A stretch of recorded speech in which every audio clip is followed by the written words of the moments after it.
Let's be honest, with the Falcons no longer in postseason contention, it is off-season time, and that is what we do best here at Falcons Today. So hit that big red button for the latest Falcons news and rumors all off-season long.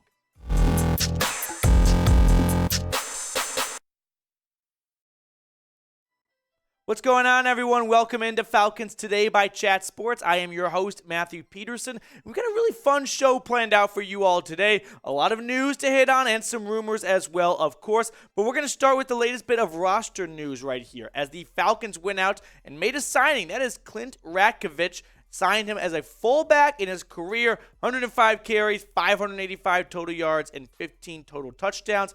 Let's be honest. The number one thing you're looking for in a fullback is the size, and he has to have a fullback name. And Ratkovich, and 6'1", 220, that checks the box in my eyes. I don't need to know anything more about the guy. Ratkovich, fullback name. I want him on my team. Now, Ratkovich is a nice bit of a stash here. He has a 96-yard touchdown on a fullback dive before. So this is an athletic guy that, honestly, it's not like they're bringing him in to turn the season around or anything like that. But it's always good to see coaches and front office get a look at some guys in meaningless football games at the end of the year, and it can kind of give them an insight and a idea of where they want to start next year when they have to build that 90-man preseason roster for training camp, okay? So some more here from Ian Rappaport, who tweeted out the Falcons signing Clint Ratkovich to their practice squad. He is one of the draft's top fullbacks before he tore his ACL in a private workout with the Packers. Now he lands in Atlanta with an eye toward the future. So this might be one of those signings where, sure, right now it may not feel like a whole lot, but when he is blowing defenders away from Tyler Algier next year, you'll be like, I remember that one Falcons YouTube channel talking about Ratkovich, an all-time fullback name. Welcome aboard. Some more roster moves here now to get to. Tucker Fisk, he was released from the practice squad as a result to open up a spot for our new man Ratkovich, which Ratkovich just sounds like the name from Air Force One that was a terrorist organization in Russia. So great name right there for a fullback. Rashawn Henry also released from the practice squad as well. So we just got some bit of roster moves and some news and some flurries to hit on to start today's show. We've got some interesting rumors to get to, including this from a very reputable source. That is U Stadium. We all know them. And they tweeted out one name to watch this offseason, Kyle Pitts. The Falcons say they have no plans to trade him. Good.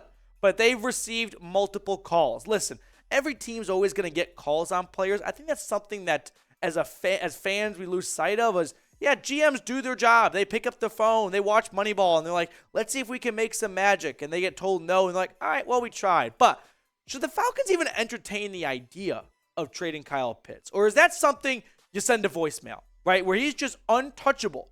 Or do you think Terry Fontenot goes, we have no plan to trading Kyle Pitts, but if we get an offer we cannot refuse, we're going to be obliged to listen, because it's not like Kyle Pitts, through the first 2 years of his career, has gotten to a point where you send him straight to voicemail. All in all, he's not getting traded. I would be shell-shocked if Kyle Pitts got traded. One, I have a lot of belief that he's going to play his best football. We have seen some great sparks and some great flashes. It's really unfortunate that he has not lived up to the hype and the potential of being a top pick in the draft. But let's not act like he's Jamarcus Russell and he's been an absolute complete bust and he's good for one grab for 9 yards a game. Now, the Falcons' tight end depth chart, it really can't stand to lose Kyle Pitts without a decent replacement. I mean, there is just no one behind him, and that's been the case ever since he went down middle of the season. But my question is, right, you want to trade Kyle Pitts? Well, first things first, the draft pick you're going to get, curious if it's going to be a first-rounder after what he's done his 2 years. It's not like he's put together first-round tape, but if it is a first-round pick, it's probably going to be coming from a team at the end of the first round, and wouldn't be shocked if then they used that first-round pick on the Notre Dame tight end to replace Kyle Pitts, and you're right back where you started. So I'm going to say no deal. Sorry, Howie, but I want to keep Kyle Pitts in Atlanta. Like I said, the career stats for him, yes, they are not eye-popping. I'm not going to stand up here and act like it's all hunky-dory that in 27 games he's only had 3 touchdowns. No, that's not what you want to see. But now is not the time to be trading away a top 5 pick from 2 years ago before he gets the chance to play with Ritter or whoever the future quarterback is for this team. Because his 1 year with Matt Ryan, it definitely wasn't Ryan long-term. Mariota was never viewed as a long-term project. So why don't you give Kyle Pitts a shot with the quarterback you believe could at least be the quarterback for a couple of years? He may not have to be the no-brainer, next Matt Ryan, 10-plus year quarterback, but don't move on from him because he hasn't been able to gain any continuity. And let's be honest, his two quarterbacks in their individual seasons kind of sucked, all right? Now, the Falcons are already low with offensive talent, so to me, it doesn't seem like a good idea is to make matters worse by trading Kyle Pitts away. Having said all that, yes, if someone was to call and offer you a first-round draft pick that's top 10 this year and a future first or something ridiculous like that, which isn't going to come across your desk, but if it were, yeah, I'd be dumb if I said I'd pass on that. But let's be honest, that's probably not coming for Kyle Pitts. So with what his value is, I think it's worth holding on to Pitts and hoping that he can play well for the rest of his rookie contract and look like that top 5 pick he was. One more time, we're trying to reach 8,600 subscribers, and we need 20 people who have not subscribed to go ahead and do so today. Hit that big red button.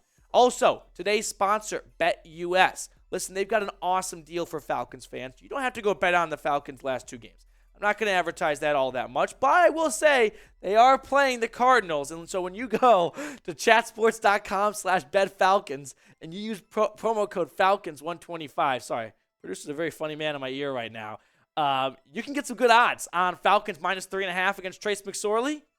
Like, either bet on the Falcons or you can do some other fun props out there.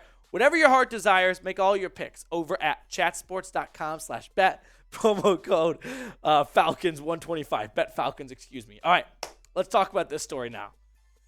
Sean Payton and Tom Brady, are they going to unite in the NFC South and form the absolute Falcons Death Star? Well, there has been a rumor, a story coming out from our main man, Mike Florio at Pro Football Talk, who talked about the potential of Brady and Sean Payton meeting up in the Big Easy. Let's look at the quote. As the coaching carousel prepares to spin, there's increasing chatter in league circles about Sean Payton returning to the Saints, possibly with Tom Brady at QB. As the source put it, Payton's not going to Denver or Carolina. With the Chargers making the playoffs, that job isn't coming open. The only other potential destination would be the Cowboys if Dallas loses in the opening round of the playoffs and Coach Mike McCarthy gets fired. This would be a disaster, right? This is the epitome of the two Falcons killers. Brady, who has never lost to Atlanta, and Sean Payton, who, the two sides had their fair back and forth and some good body blows for a handful of years, but he also was a nuisance to the Dirty Birds. Getting them together is a Falcons' worst nightmare right there. It feels like they would go 0-17, even though they only play the Saints twice, but just the real estate that they would occupy in Falcons fans' headspace of them combining forces, the NFC South, which could be wide open next year, would be dominated once again by Tom Brady, most likely, just with a different team. So, what is your one-word reaction? I went with disaster, but if this story, which I know it's just a rumor, and sometimes rumors are just rumors, but Deshaun Watson going to the Browns was just a rumor, right? Tyreek Hill getting traded was just a rumor, and sometimes these things actually do play out. So let me know in the comments section. To wrap up the video, I want to talk a little bit about free agency in the draft because CBS Sports, with just an absolute coffin killer body blow to the Falcons pass rush, fewest sacks since start of last season. Falcons at 37, and then a long drop until the next team at 60 with the Raiders. This is embarrassing. This is something the Falcons have tried to address, right? They went out and got Arnold Ebiketie early in the draft last year. They signed Grady Jarrett to a long-term play to try and improve the pass rush and whatnot. But ultimately, Atlanta has been looking for their next elite pass rusher. So, edge and defensive tackle must be the priority, in my opinion, in this upcoming draft or free agency. If they check that box in free agency and make some big signings, that could, alleviate some pressure in the draft. But I think they got attention. They have to put this issue at both fronts here, free agency and the draft. Now, a few free agent options. Duron Payne, him and Grady Jarrett would form one amazing interior line defensive duo. Yannick Ngakoue, right? He was great with the Jags, had some good season with the Raiders and whatnot. That's another name to keep an eye on for. Javon Hargrave, he's getting a bit older, but he has been one of the best defensive linemen in football this year for Philly. Marcus Davenport, a familiar name. His biggest issue really has just been staying healthy and playing a full season. Sometimes players, for whatever reason, just need a change of scenery to get that box checked. And then Samson Ebukam from the 49ers. That's more of an under the radar, kind of a lower key name, but you never know. Sometimes those guys come out and shock you. Like Shaq Barrett, for example, he was with the Broncos and he did nothing until he got to the Bucs, and then he led the NFL in sacks one year. Now, when it comes to the draft, I like these options a lot more because the draft is just always that much more exciting because of the allure of one of these guys in their rookie contract really breaking out and taking over. But Jalen Carter, I mean, we all thought Jordan Davis was the best defensive Georgia's defensive lineman last year.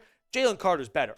The guy could go number 1 overall if it's not for the Texans, who are likely going to be at 1, needing a quarterback. Will Anderson, another top player, big-time edge rusher from Alabama. If he goes to Atlanta, that would be an awesome pick for the Falcons. Miles Murphy out of Clemson. Watch him in the upcoming Orange Bowl this Friday.